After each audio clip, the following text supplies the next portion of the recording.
Neglectful and sive Stepmom made my life a living hell growing up. Now that dad's divorcing her, she's begging me to change his mind. But I told her it's too late now. Being an only child in a household where my parents openly despised each other wasn't easy. Their frequent and intense arguments, with one of them storming off in a car, became a weekly occurrence. It was hurtful because, although they never directed their anger towards me physically, they consistently unloaded their feelings about each other onto me. I was a witness to their constant bickering, and honestly, no child wants to bear that burden. The topic of divorce has been a recurring theme in nearly every argument for as long as I can remember. It felt like one of the most frequently used words in their vocabulary. Strangely enough, I found myself secretly hoping for them to follow through on those discussions. It wasn't that I didn't love my parents, I genuinely did. However, I also believed that they both deserved to be with someone who genuinely loved and appreciated them. The toxic environment created by their continuous conflicts made me wish for a resolution that could bring them individual happiness and peace. One night during dinner, they sat me down and prefaced some bad news, urging me not to get upset. They explained that they had exhausted all efforts, and then they dropped the bombshell: they were going to get a divorce. I simply responded with an "oh okay" and continued eating. Surprisingly, instead of understanding, they both burst into tears, accusing me of insensitivity and questioning whether I had any feelings at all. According to them, it was unimaginable for someone not to react emotionally to their parents' divorce. Honestly, I did not care, as I knew this would happen eventually, so I just kept on eating. Soon, my dad moved out while I continued to live with my mom. Their divorce battle went on for months while I would live with my dad during the weekends and with my mom during the weekdays. Eventually, their divorce was finalized and they went their separate ways. They tried their best to be polite with each other for the sake of co-parenting me. However, all of this changed when my stepmom, Abigail, came into my dad's life. It was quite obvious that she and dad had been having an affair long before my parents' divorce, since she was his co-worker and knew a lot about me. Once I decided to ask her about it, and she admitted smugly that she had been sleeping with my dad 6 months before the divorce. She told me how she knew my dad was not happy and reached out to him, suggesting they go out for coffee to provide him with emotional support. While it may have been a well-intentioned gesture, my father is an introvert and never had a lot of friends, so he accepted the invitation, and this is how their affair started. Although I wanted my parents to be happy, I also knew that the affair was wrong, but I couldn't say that to mom as it would break her. I loved spending time with my dad during the weekends. However, things took a turn when he started going out during the weekends to spend time with Abigail and would leave with a babysitter till around 10 to 11 p.m. I would wait for him to come back because we had a tradition of him tucking me in, especially since I was still a child at that time. He would come home drunk and give excuses about how he was stuck at work, which we both knew was a lie. Sometimes, he would sneak Abigail into the house as well when he thought I was sleeping. It was a bit weird for me, but I learned to accept it.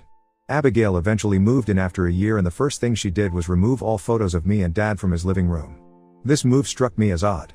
She told my dad how the living room should have pictures of nature and stuff rather than family. She also changed my bedroom while I was not there.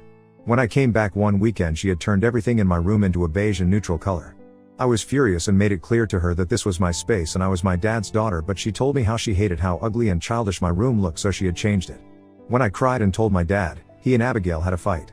She screamed that I should just stay with my mother if I had so many issues, and that she and dad should start a new life together without me throwing a tantrum about it. I remember knowing then and there that she was going to hate me forever, and she did. One weekend when my mother was dropping me off at my dad's place, he informed us that he and Abigail had gotten married that week. It was apparently a last-minute decision. We were shocked to hear that, since Abigail had never even bothered to talk to my mother or even acknowledged her presence, but now she was a part of our family. Nevertheless, my mother congratulated my dad. That night, my dad had organized a dinner party for his friends to celebrate his wedding. During this party, I heard Abigail, who was quite drunk at this point, telling her friends about how she hated that my dad had a daughter and wished that their affair had come to light during my parents' divorce so that my mother would have primary custody and I would not ever come to visit my dad at all. This broke my heart, since I had no idea what I had done for her to hate me so much. A few months later, my father told me how he had accepted a new position at a job that was 2 hours away from my mother's place. This infuriated my mother because she now had to drive so far to drop me at his place, and told him how she would not be able to make it every time. She questioned him as to why he was moving so far away.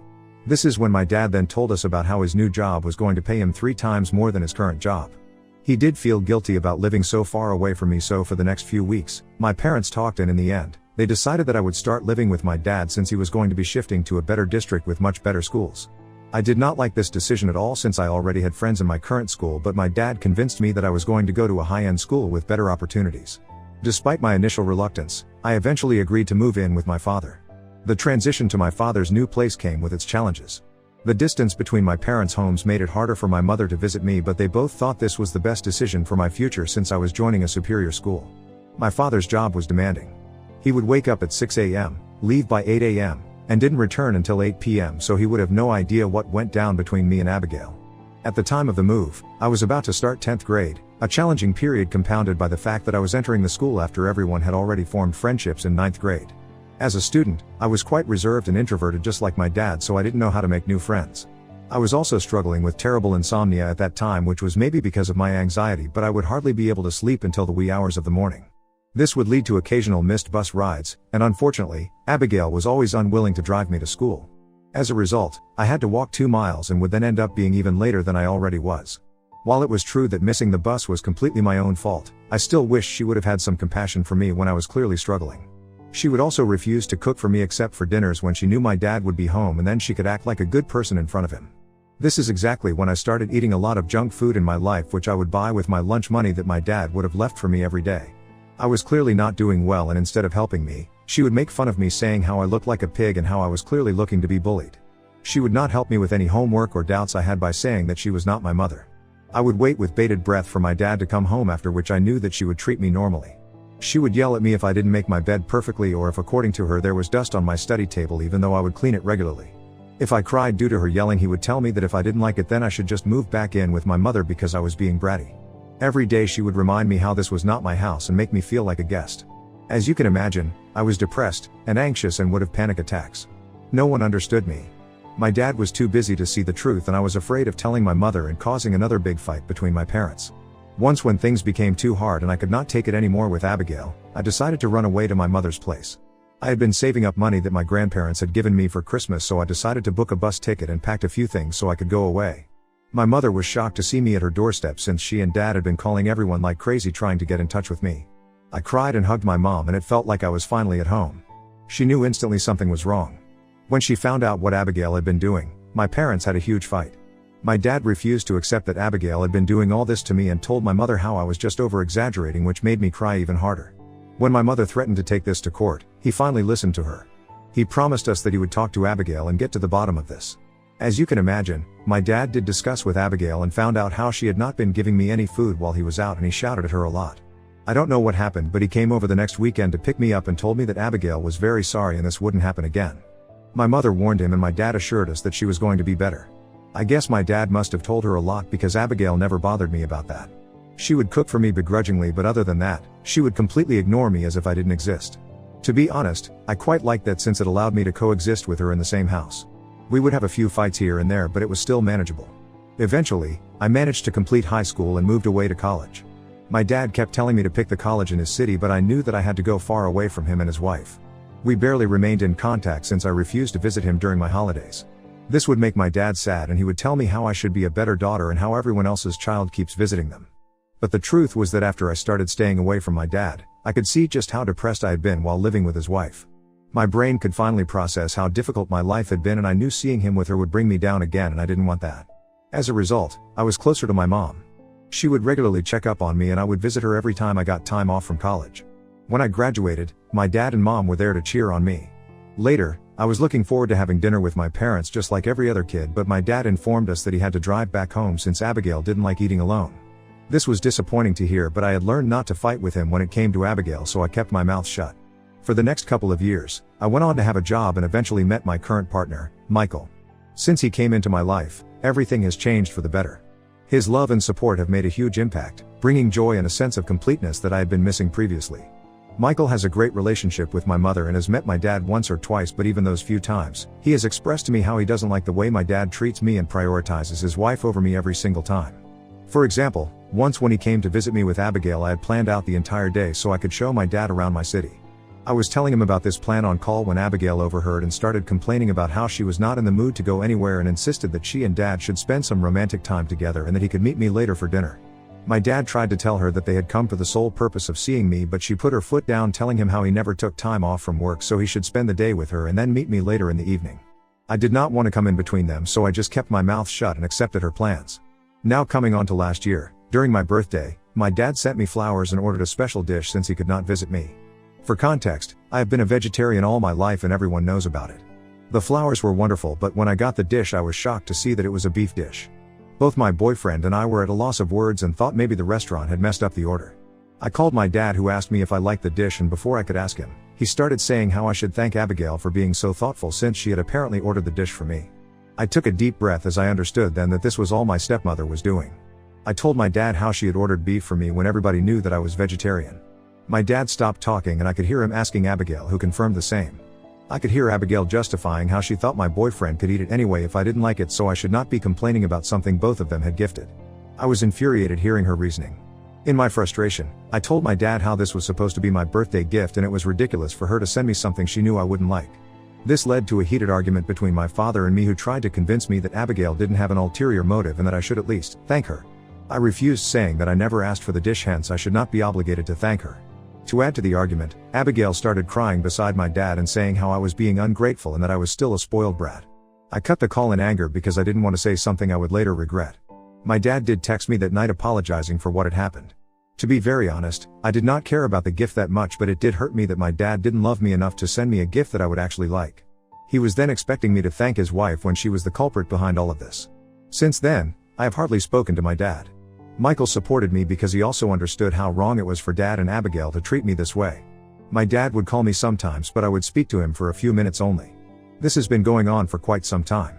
Last week, I received a voice note from my dad telling me how he wanted to talk to me about something urgent.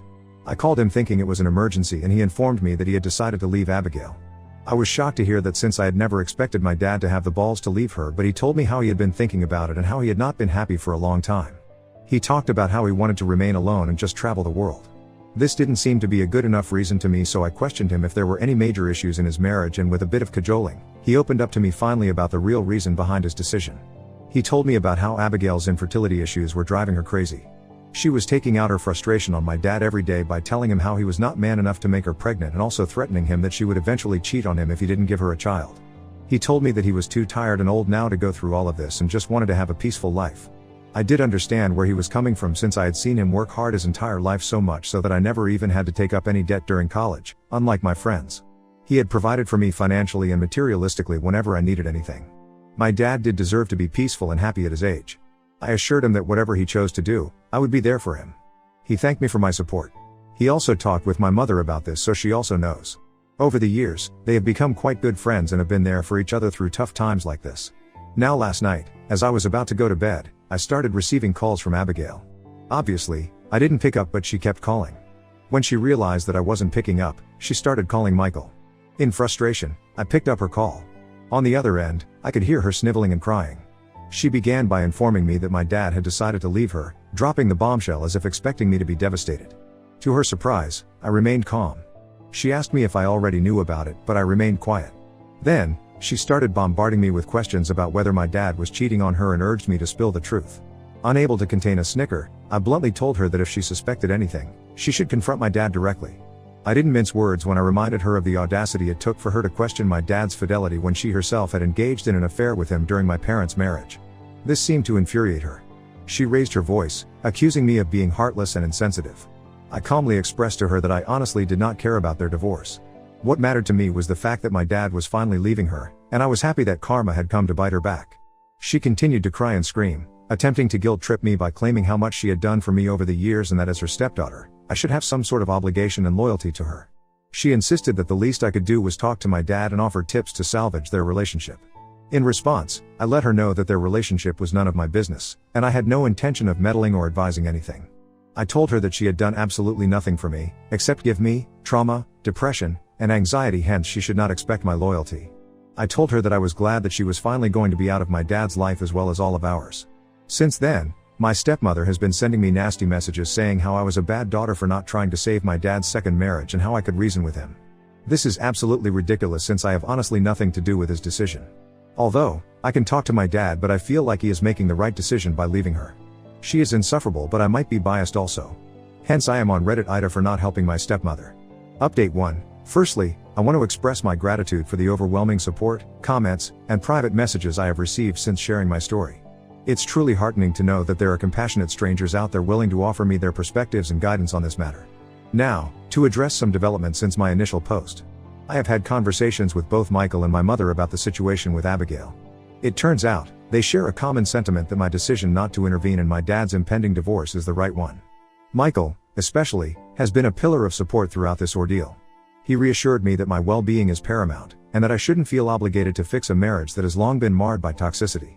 My mother, while understanding my hesitation, has encouraged me to inform my dad about Abigail's harassing messages and provide him with screenshots as evidence. Despite the strained relationship I've had with my father, she believes that he deserves to know the truth. I'm conflicted about this because, even though I am well aware of Abigail's manipulative behavior, I also recognize my father is going through a difficult time. It's been a while since we were close, and I'm hesitant to disrupt him further with this news. Nevertheless, I've decided to gather the courage to have a conversation with my dad in the coming days. I'll share my concerns, the impact of Abigail's actions on my life, and the reasons behind my decision to distance myself from their relationship. It won't be an easy conversation, but I believe honesty is crucial, and he deserves to know how his soon-to-be ex-wife is treating me. I will keep you all updated on how the discussion unfolds. Update 2. Hi everyone. It's been a month since my last update, and a lot has transpired during this time. After my initial post, I decided to take the advice of many and talk with my father. I had a lengthy conversation with him about everything that had transpired, and it was a revelation for both of us. First of all, my father was genuinely shocked to learn that Abigail had called me after he talked with her about the divorce. He told me that he had no idea about it since she had stormed out of the house after a screaming match. Then, I hesitatingly told him about the messages she had also been sending. He was appalled and angered by her actions, particularly the vile and nasty things she had been saying to me. He insisted that I immediately send him all the screenshots, stating that he would forward them to his lawyer as it might come in handy during the divorce, and told me that he would be talking to her about it. He assured me that this won't happen again. Then, he opened up to me about the real reasons behind Abigail's desperate attempts to salvage her relationship. It turns out that when they got married, they had signed a prenuptial agreement. My dad had learned his lesson from his divorce with my mother, so he didn't want to go through all that again. Hence, in the event of their divorce, she would be entitled to nothing, which explains her resentment and anger. This is why Abigail was hoping that by manipulating me, she could somehow influence my father to reconsider the divorce, saving her from financial loss. I had no prior knowledge of this prenup, and I expressed my approval of his decision to protect his assets. He then told me how her entire family had been calling and abusing my dad for the past couple of days by telling him that he should pay Abigail half of his assets even though they had originally signed a prenup, since she had stuck by him all these years and deserved monetary compensation. I told my dad that I hoped he would do no such thing, since Abigail could have continued to work and earn money for herself, but she chose to leave her job immediately and stay at home the whole day for all these years. My dad assured me that he wasn't going to be influenced by them and that the prenup was ironclad anyway. We continued talking, and my dad disclosed that he had moved out of their shared place because he couldn't endure Abigail's screaming matches any longer. He was currently living in a motel, trying to find some solace away from the toxic environment. He did ask me about Michael and my work. Overall, my dad seemed to be doing okay, considering the circumstances. It was a relief to see that he was taking steps to free himself from an unhealthy and unhappy marriage. Update 3. Hey everyone, it's been quite a ride since my last update, and I have to share a major revelation that has honestly left everyone shocked. My dad recently found out that Abigail has been cheating on him for the past year. Yep, you read that right. Turns out, she's been having a little rendezvous with one of her friend's husbands. Classic, right? I swear, sometimes reality is stranger than fiction. Apparently, Abigail would use the guise of going out for girls' night to secretly meet up with this guy. It all came crashing down when her friend stumbled upon their chats, where Abigail was practically forcing the poor guy to leave his wife so they could ride off into the sunset together. The friend, rightfully furious, confronted her husband about the whole mess, and he spilled the beans on the affair. The friend then drove straight to Abigail to confront her about all this. Abigail, true to her character, obviously refused to accept her mistake and instead blamed the friend for her husband cheating on her. In anger, the friend decided to reach out to my dad since she already knew they were getting a divorce. The friend informed my dad about everything and even told him how she was leaving her husband after this. When my dad dropped this bomb on me, I have to admit I was shocked, but, in a weird way, not entirely surprised. Abigail has also reached out to my dad, attempting to justify her actions by blaming him and saying how her infertility issues had compelled her to do crazy things. My dad, though, does not care about her explanations and is having none of it. The divorce proceedings will continue as decided. Update 4. Hello wonderful people, it's been 6 months since my last update, and this time I am back with some positive news. My dad is finally a free man, living his life, and doing remarkably well. After the divorce was finalized, he kicked Abigail out of his home. We have all collectively blocked Abigail from our lives. No more drama, no more toxic messages, just pure, blissful peace. Honestly, it feels like a weight has been lifted, and the air is clear again. On the home front, things are surprisingly harmonious. I make it a point to regularly check up on both my parents. It turns out that a little distance from the chaos has allowed all of us to rebuild a healthier connection. Michael and I are taking our parents, my folks and his, to a retreat where we can all bond and create some beautiful memories together. We want to see how well our families gel. My parents are on board, and they're looking forward to this family retreat. On a more personal note, Michael and I are having serious conversations about marriage. It's an exciting prospect, and I can't help but feel a surge of joy at the thought of building a future together with him.